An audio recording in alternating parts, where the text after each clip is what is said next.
Hi friends, welcome to Roshni's world. ഇന്ന് Malabar നെട്ടി മിൽക്കിന്റെ recipe ആയിട്ടാണ് വന്നിരിക്കുന്നത്. ഞാൻ എപ്പോഴും പറയുന്നതുപോലെ എന്റെ ചാനൽ നിങ്ങൾ ആദ്യമായിട്ടാണ് കാണുന്നതെങ്കിൽ ലൈക്ക് ചെയ്യാനും സബ്സ്ക്രൈബ് ചെയ്ത് സപ്പോർട്ട് കൂടെ തരണം. അതുപോലെ ഇതിനു മുൻപ് ഒരുപാട് വീഡിയോസ് ചെയ്തിട്ടുണ്ട്, കാണാത്തവരുണ്ടെങ്കിൽ അതുകൂടെ ഒന്ന് കണ്ടു നോക്കി സപ്പോർട്ട് തരണം. അപ്പോൾ നമുക്ക് നെട്ടി മിൽക്ക് ഉണ്ടാക്കുന്ന എങ്ങനെ കണ്ടു നോക്കാം. ആദ്യം തന്നെ 3-4 ക്യാരറ്റ് ഒന്ന് പീൽ ചെയ്തിട്ട് ഗ്രേറ്റ് ചെയ്തെടുക്കേണ്ടതുണ്ട്. ഇപ്പോൾ ഇത് 3 പീൽ ചെയ്തെടുത്തിട്ടുണ്ട്. കുറച്ച് വലിപ്പമുള്ളത് കൊണ്ട് തന്നെ 3 എടുക്കുന്നുള്ളൂ കേട്ടോ. നിങ്ങൾ ചെറുതൊക്കെ ആണെങ്കിൽ ഒരു 4 എടുത്തോളൂ കേട്ടോ. അതുപോലെ ഈ ക്യാരറ്റ് കുക്കറിൽ വേവിക്കുന്നെങ്കിൽ ചെറിയ പീസസ് ആക്കി കട്ട് ചെയ്തെടുത്താലും മതി കേട്ടോ. അത്യാവശ്യം വലിപ്പമുള്ള ക്യാരറ്റ് ആയതുകൊണ്ട് തന്നെ ഒരു 3 ഇത്രയും തന്നെ കിട്ടിയിട്ടുണ്ട് കേട്ടോ. അപ്പൊ ഇനി നിങ്ങൾക്ക് എത്രയാണോ ക്വാണ്ടിറ്റി വേണ്ടത് അതിനനുസരിച്ചിട്ടുള്ള എടുത്തോളൂ കേട്ടോ ക്യാരറ്റ്. ഇനി കുറച്ച് നട്ട്സ് ഒന്ന് കുതിർത്തി വെക്കാം. അതിനായിട്ട് 1/4 കപ്പ് കാഷ്നട്ടും 1/4 കപ്പ് ബദാമും കൂടെ ഒന്ന് ബൗളിലേക്ക് ഇട്ട് കൊടുക്കാം. കുതിരാനായിട്ട് കുറച്ച് വെള്ളം ഒഴിച്ചൊന്ന് മാറ്റി വെക്കാം. ഓവർനൈറ്റ് ഒക്കെ വെക്കുന്നതെങ്കിൽ പച്ചവെള്ളം മതി, അല്ലെങ്കിൽ ചൂടുവെള്ളത്തിൽ കുതിർത്തി വെക്കുന്നത് നല്ലത്. എന്നാൽ പെട്ടെന്ന് തന്നെ ഇതിന്റെ തൊലിയൊക്കെ റിമൂവ് ആയി കിട്ടും കേട്ടോ. ഇനി ഇതൊന്ന് അടച്ചു വെച്ച് അങ്ങോട്ട് മാറ്റി വെക്കാം. നട്ട്സ് കുതിർന്ന് വരുമ്പോഴേക്ക് പാനിലോട്ട് നമ്മൾ ഗ്രേറ്റ് ചെയ്ത് വെച്ചാൽ ഈ ക്യാരറ്റ് കൂടെ ഇട്ട് കൊടുക്കാം. ഇനി ഇതിലേക്ക് 1/4 കപ്പോളം പാലൊഴിച്ച് കൊടുക്കുന്നുണ്ട്. കുക്കറിൽ വേവിക്കുന്നെങ്കിൽ സാധാരണ വെള്ളം ഒഴിച്ചിട്ട് വേവിച്ചെടുത്താൽ മതി കേട്ടോ.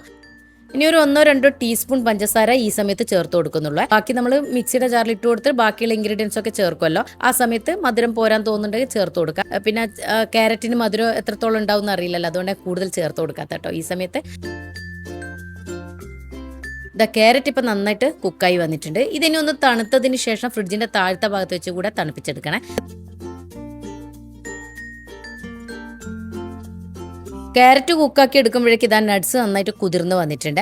ഇനി ഈ ബദാമിൻ്റെ തോലൊക്കെ ഒന്ന് കളഞ്ഞെടുക്കാം. ഞാൻ പറഞ്ഞതുപോലെ ഇത്രയും ക്വാണ്ടിറ്റിയിൽ എടുക്കുന്നില്ല കേട്ടോ. ഞാൻ വേറൊരു കാര്യത്തിനും കൂടെ ചേർത്ത് കുതിർത്തിയെന്നേ ഉള്ളൂ. ഇത്ര വേണ്ട, ഞാൻ കാണിച്ചു തരാം എത്ര എടുക്കുന്നത് കേട്ടോ. അപ്പോൾ ഞാൻ ആദ്യം തൊലിയൊക്കെ ഒന്ന് കളഞ്ഞെടുക്കട്ടെ.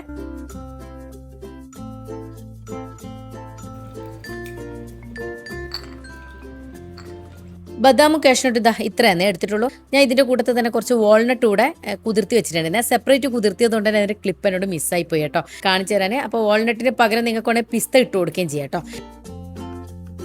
ഇനി മധുരത്തിന് വേണ്ടിയിട്ട് കുറച്ചുകൂടെ പഞ്ചസാര ഇട്ട് കൊടുക്കുന്നുണ്ട്. പഞ്ചസാര ഇടുമ്പോൾ ശ്രദ്ധിക്കാൻ, നേരത്തെ ചേർത്ത് കൊടുത്തതാണേ. ഇനി ഒരു 1/4 കപ്പിന്റെ പകുതി നല്ല തണുപ്പിച്ച പാലാന്നേ, അത് ഇതിലേക്ക് ഒഴിച്ചു കൊടുത്തിട്ട് അരച്ചെടുത്ത് കൊണ്ടുവരാം. കുറച്ച് പാലൊഴിച്ചാൽ നന്നായിട്ട് അരിഞ്ഞ് കിട്ടും, അതുകൊണ്ടാണ് ആദ്യം നട്ട്സ് അടിച്ചെടുക്കുന്നത് കേട്ടോ.